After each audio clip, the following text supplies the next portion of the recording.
Okay, since the financial crisis, there has been a growing interest in understanding the role of banks for the performance of the economy, and in particular how the risk undertaken in the financial sector could affect the other part of the economy. So my paper is about adjusting international valuations for political risk. In today's presentation, I emphasize and I focus especially in the issue of understanding why banks might have an incentive to take more leverage, which implies more risk, but also how they get more interconnected in the sense of all the cross assets among banks. This is very important because it is central for understanding the role of banks for the macroeconomy.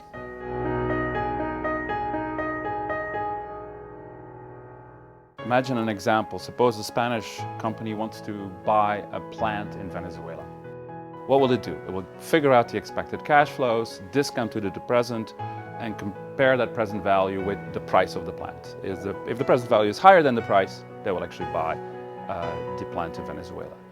But of course, there's this chance that this plant will be expropriated by the rogue dictator in Venezuela, so they have to adjust for political risk, for this expropriation risk. How do you do that? Well, it turns out that the standard approach is to add the sovereign spread of Venezuelan bonds over US Treasuries to the discount rate. What we argue in our paper is that that is actually a gross double counting of risks, and that will over-adjust for political risk.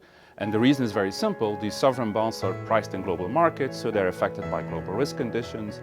They're also affected by local economic conditions that have nothing to do with political risk. And so they sort of double count a bunch of risks and are providing an adjustment that it's too high. So what we propose instead is to use a so-called political risk spread, which is basically cleansing the sovereign spread of all of the factors that are not political risk and only corrects for political risk. And that leads to a discount rate adjustment that is much smaller and much more realistic.